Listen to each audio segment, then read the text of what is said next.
자, 이어서 어제 있었던 신천지 이만희 총회장의 기자회견 이야기 좀 해보겠습니다. 자, 변호사님, 기자회견 얘기하기 전에 네. 어제 저녁에 이만희 총회장 네네. 다시 또 검사를 받았어요. 결과 네네. 오전에 나왔죠. 네네. 오전에 다행히 음성으로 나왔습니다. 네. 그래서 그 검사는 과천 보건소에서 받았어요. 그래서 그 이야기를 갖다가 하면 사실은 어제 3시 한 15분 정도에 네. 원래는 3시로 예정을 했었는데 기자회견이요. 기자회견을 3시 15분에 기자회견이 시작이 됐거든요. 네. 그런데 이제 경기도에서 그 기자회견이 끝나자마자 그 검사를 갖다가 이만희 총회장 검사를 하려고 시도를 했었는데 네. 신천지 쪽에서 이걸 강력하게 저지를 했어요. 그래서 그 조사를 못 했는데 네. 그랬는데 이제 이재명 출동했죠.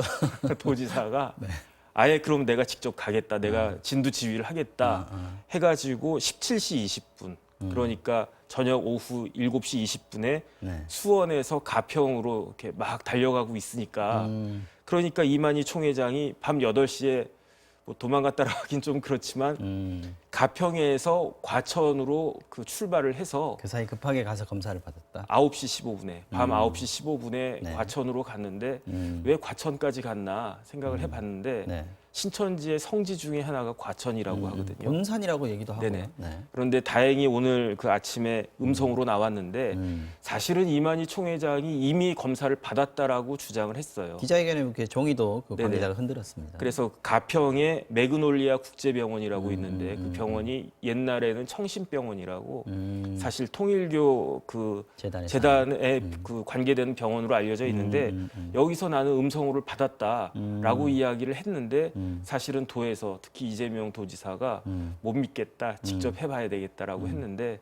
이 부분은 어쨌든 이만희 그 총회장의 이야기가 맞는 것으로 음성이라고 하는 것은 맞는 것으로 그렇게 결론이 났습니다. 알겠습니다. 어저께 기자회견 뭐 여러분들이 많이 보셨을 텐데 실제 목소리를 들어보니까 이런 분이었나 하는 생각이 좀 들었고요. 횡설수설하는 부분들도 좀 많이 있었습니다. 어저께 기자회견에서 있었던 발언들 잠깐 좀 같이 보시겠습니다.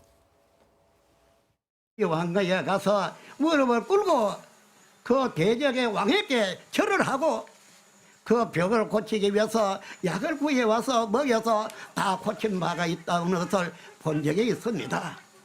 잘하고 잘못을 따질 때가 아닙니다. 하늘도 돌봐줄 것입니다. 하고 있는 일을 보아서 안 그랬겠습니까? 우리 코레라 합산 이것을 맡기 위해서 노래해 준 데 대해서 너무나 고맙고 고맙습니다. 코레라 역에 대해서라 이 사람이 가여 받는다 나라는 거 모르고 있어서요. 본인은 영생 불사한다고 생각하십니까?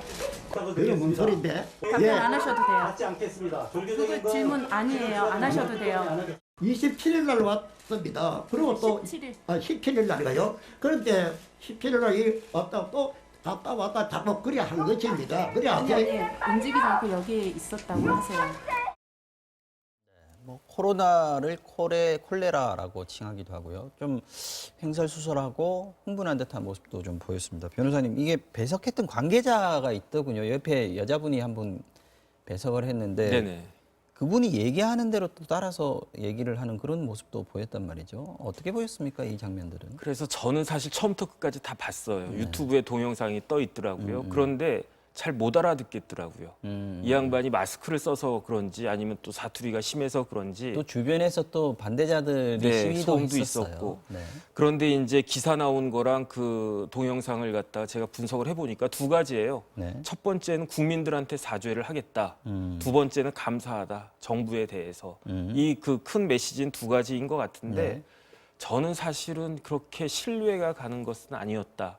일단은 그 이야기하는 게 굉장히 당황한 표정이었던 것이 제가 이만희 총회장의 그 동영상을 딴 데서 봤을 때에는 네. 신도들 앞에서 설교하는 모습이었거든요. 그런데 그때 굉장히 인상적이었던 게 세상에 공짜가 어딨냐. 전도 못했으면 돈이라도 내라. 그런 이야기를 한 걸 보고 참 웃긴다라고 생각을 했었는데 어제 이야기하는 거는 굉장히 당황해가지고 막 말도 틀리고 횡설수설하고 도대체 무슨 말을 하는 것인지 원래 저런 사람이었는지 아니면 연기하는 건지 좀 분간이 안 갔다 이런 생각이 들고요. 그다음에 중요한 것은 저 양반이 이제 사죄한다라고 이야기를 했는데 네. 사죄한다라고 하면 구체적으로 내가 무엇을 잘못했다 이것을 명확하게 밝혀야 되는데 네. 그냥 나는 국민들한테 사죄한다 이렇게 이야기했고요.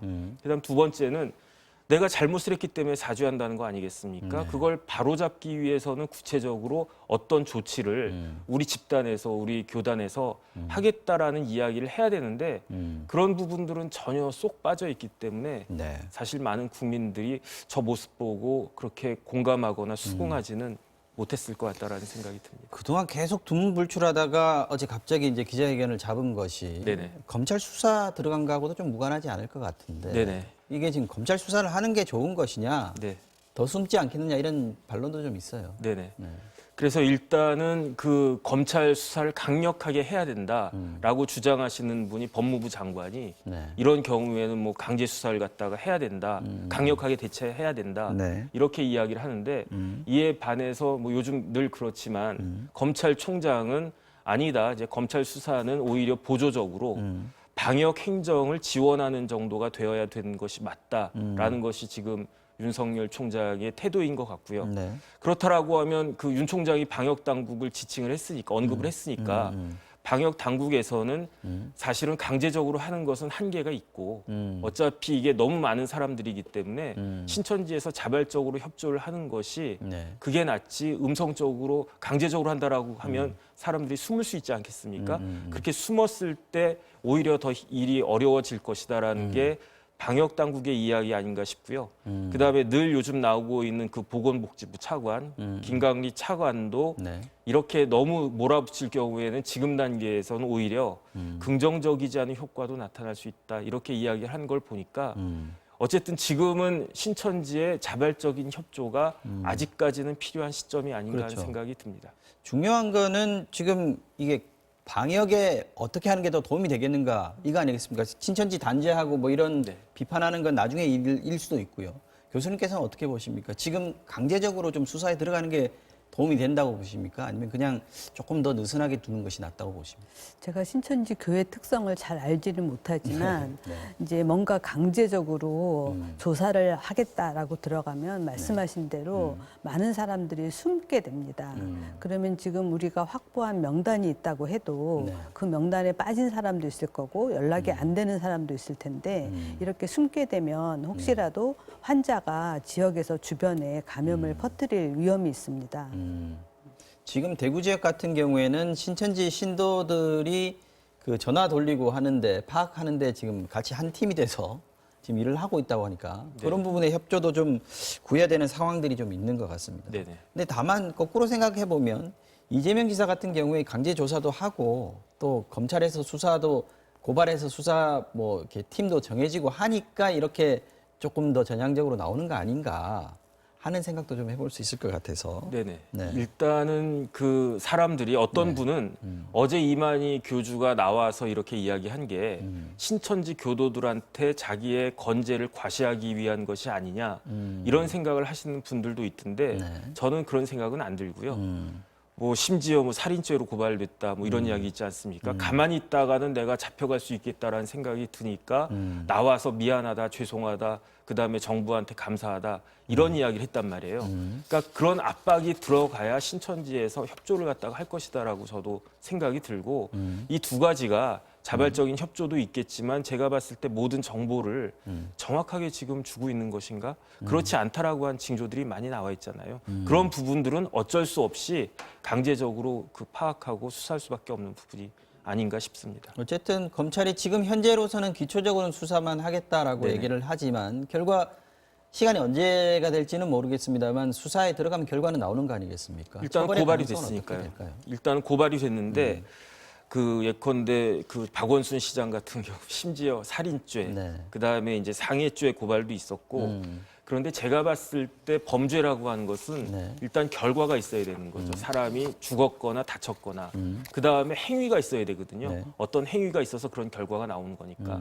그런데 더 중요한 것이 주관적으로 고의가 있어야 돼요. 예컨대 이만희 씨가 사망자들 중에 어떤 사람이 죽었으면 좋겠다, 죽여야 되겠다 이런 생각을 가져야 되는데 네. 그런 고의부터 일단 막히기 때문에 살인죄나 상해죄는 어려울 것 같고 그다음에 이제 감염법 위반 그 감염병 예방법이 있거든요. 예방법. 그 위반죄가 있는데 제가 감염법 예방법을 요즘 계속 뚫어져라 보고 있는데 18조에 네. 어떤 규정이 있냐면 누구든지 이 감염법 예방법은 대개 그 걸린 사람이 협조 안 했을 때 벌금형 받고 그 다음에 이제 의료기관 주로 위주로 해가지고 처벌하도록 되어 있는데 네. 18조에만 누구든지라고 주어가 돼 있어요. 누구든지 역학조사에서 뭐 거짓을 갖다가 행했을 때에는 그럴 때에는 처벌받을 수 있다. 2년 이하 징역까지 이렇게 되어 있는데 살인죄, 상해죄는 처벌이 좀 어려울 수 있으나 네네. 감염병 예방법 위반에 대해서는 처벌이 충분히 가능할 수도 수도 있지 않을까라는 게 제 개인적인 그 생각입니다. 알겠습니다. 마지막으로 김호란 교수님께 한마디만 듣겠습니다. 지금 현재 상황에서 정부에게 말씀하실 부분도 있겠지만 일단은 우리 일반 시민들에게 꼭 당부하고 싶으신 말이 있다면 지금 현재 시점에서 가장 필요한 게 뭐겠습니까? 일단 시민들께서도 벌써 유행이 시작된 지가 한참 됐기 때문에 네. 굉장히 힘드실 것으로 맞습니다. 생각됩니다. 의료진들도 점점 지쳐가고 있고요. 이럴 때일수록 앞으로 한 2주 동안 좀 더 고비가 남았으니까 서로 응원하고 격려하고 이겨냈으면 좋겠습니다. 알겠습니다. 자, 몸도 마음도 좀 잘 지키시기 부탁드리겠습니다. 오늘 말씀 여기까지 듣겠습니다. 지금까지 김호란 국립암센터대학원 예방의학과 교수 정혁진 변호사였습니다. 고맙습니다. 네. 고맙습니다.